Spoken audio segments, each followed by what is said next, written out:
Hello बच्चों, कैसे हो आप। आज हम कक्षा 5 गणित की वर्कशीट हल करेंगे। उपविषय 10वां और 100वां भाग। तो चलिए वर्कशीट हल करते हैं। प्रश्न 1, खाली स्थान भरें। पहला, 1 मीटर बराबर डैश सेंटीमीटर। तो बच्चों यह तो आपको मालूम ही होगा कि 1 मीटर में 100 सेंटीमीटर होते हैं और 1 सेंटीमीटर में 10 मिलीमीटर। लंबाई को मापने की इकाई किलोमीटर, मीटर, सेंटीमीटर में होती है और छोटी इकाइयाँ मिलीमीटर में भी होती हैं। दूसरा, 1 सेंटीमीटर बराबर डैश मीटर। यहाँ पर 1 सेंटीमीटर दिया हुआ है तो इसे हम मीटर में बदलेंगे तो हमारा उत्तर आएगा 0.01 मीटर। तीसरा, 1 सेंटीमीटर बराबर डैश मिलीमीटर। तो यहाँ पर हम लिखेंगे 1 सेंटीमीटर बराबर होता है 10 मिलीमीटर। चौथा, 1 मिलीमीटर बराबर डैश सेंटीमीटर। अब यहाँ पर मिलीमीटर को सेंटीमीटर में बदलना है तो इसके लिए हम लिखेंगे 1 मिलीमीटर बटा 10, क्योंकि 1 सेंटीमीटर में 10 मिलीमीटर होते हैं तो 1 मिलीमीटर ऊपर और 10 नीचे, तो हमारा उत्तर प्राप्त होगा 0.1 सेंटीमीटर। पाँचवा, 3.45 मीटर बराबर होगा 3 मीटर जमा 45 सेंटीमीटर। छठा, 1 मीटर जमा 23 सेंटीमीटर बराबर होगा 1.23 मीटर। दूसरा प्रश्न करते हैं। नीचे स्केल पर दी गई वस्तुओं की लंबाई मापकर दिए गए स्थान पर लिखें। चित्र में आप देख सकते हैं पेंसिल को स्केल पर रखकर मापा गया है। तो इस पेंसिल की लंबाई लिखेंगे 3 सेंटीमीटर और 6 मिलीमीटर है। हम इसे 3.6 सेंटीमीटर भी लिख सकते हैं। चलिए आगे बढ़ते हैं। दूसरे चित्र में भिंडी दी हुई है। इस भिंडी की लंबाई लिखेंगे 7 सेंटीमीटर और 3 मिलीमीटर। हम इसे 7.3 सेंटीमीटर भी लिख सकते हैं। तीसरा चित्र कील का दिया हुआ है। इस कील की लंबाई लिखेंगे 2 सेंटीमीटर और 9 मिलीमीटर। हम इसे 2.9 सेंटीमीटर भी लिख सकते हैं। चलिए आगे बढ़ते हैं। प्रश्न 3, दिनेश को 2 मीटर की लंबाई तक पहुंचने के लिए 45 सेंटीमीटर और बढ़ना होगा। दिनेश की लंबाई कितनी है।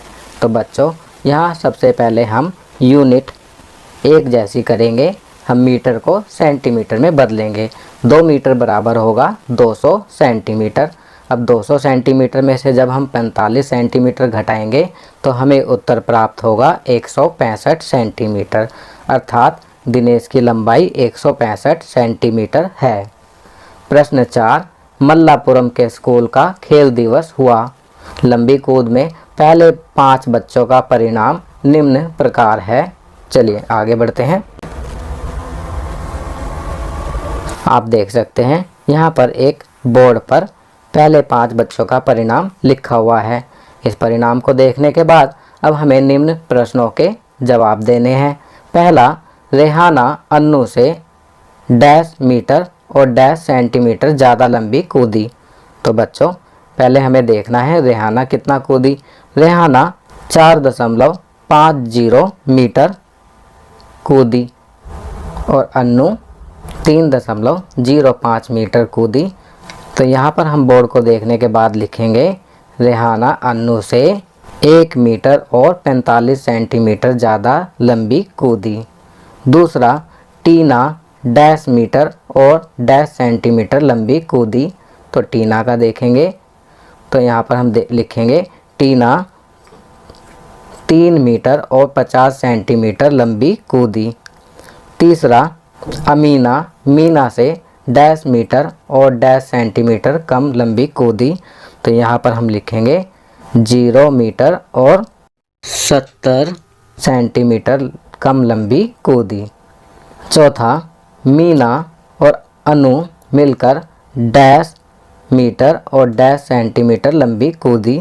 तो यहाँ हम लिखेंगे 7 मीटर और 10 सेंटीमीटर लंबी कूदी।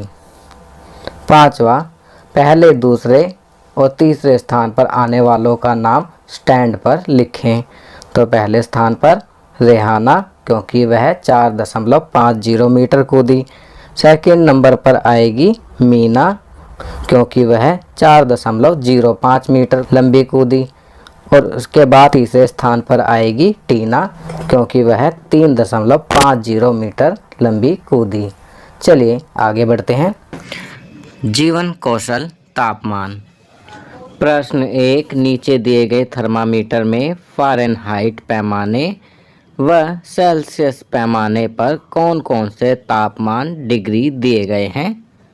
बच्चों, आप इस थर्मामीटर को ध्यान से देखेंगे तो आप पाएंगे इसमें डिग्री सेल्सियस और फ़ारेनहाइट पर अलग अलग अंक दिए गए हैं। तो यहाँ हम लिखेंगे फ़ारेनहाइट पैमाने पर 94 से 108 तक अंक हैं। सेल्सियस पैमाने पर 45 से लेकर 42 तक अंक हैं। चलिए प्रश्न 2 करते हैं। प्रश्न 2, हमारे शरीर का सामान्य तापमान कितना होता है। तो यहाँ लिखेंगे 37 डिग्री सेल्सियस या 98.6 डिग्री फ़ारेनहाइट। प्रश्न 3, अपने शरीर का तापमान मापकर नोटबुक में लिखो। बच्चों, यदि आपके घर में थर्मामीटर है तो आप सभी अपने अपने शरीर का तापमान मापकर अपनी नोटबुक में लिखेंगे। आपकी सुविधा के लिए मैं यहाँ अपने शरीर का तापमान मापकर नोटबुक में लिख रहा हूँ 37 डिग्री सेल्सियस। प्रश्न 4, यदि थर्मामीटर में मापने पर आपके शरीर का तापमान 100 डिग्री फ़ारेनहाइट आता है तो इसका क्या अर्थ है। तो इसका अर्थ होता है कि हमें बुखार है। चलिए आगे बढ़ते हैं। संस्कारशाला, छोटी छोटी पर बड़ी बातें। हम अपने विचारों के वशीभूत हैं। अगर हम अपनी सोच नहीं बदल सकते तो हम कुछ भी नहीं बदल सकते। खाद्य रंग पीला, पीले रंग का खाद्य पदार्थ खाएं। उदाहरण के लिए केला, पीली दाल आदि। परिवार के साथ समय, खेल टिक टैक टो, चिड़िया उड़, अपने परिवार और दोस्तों के साथ खेलें। गतिविधि, पौधों को पानी देना। चलिए आगे बढ़ते हैं। दैनिक दिनचर्या, निम्नलिखित आदतों को अपनी दिनचर्या में शामिल करें। अपने माता पिता का अभिवादन करके अपने दिन की शुरुआत करें। अपने दांतों को दिन में 2 बार ब्रश करें। प्रतिदिन स्नान करें। खूब पानी पिएं और संतुलित आहार लें। अपने चेहरे को छूने से बचें और अपने हाथों को बार बार धोएं। अपना गृह कार्य समय पर पूरा करें। तो बच्चों, यहाँ पर कुछ अच्छी आदतें बताई गई हैं जिन्हें आपको अपनी दैनिक दिनचर्या में अवश्य शामिल करना चाहिए। तो बच्चों, ये वर्कशीट यहाँ कंप्लीट होती है। अगर ये वीडियो आपको अच्छी लगी तो इसे लाइक एंड शेयर ज़रूर करें। अन्य विषयों पर बने हमारे लेटेस्ट वीडियोस को देखने के लिए चैनल को सब्सक्राइब करना ना भूलें और देखते रहिए हमारा channel knowledge kingdom. Thank you.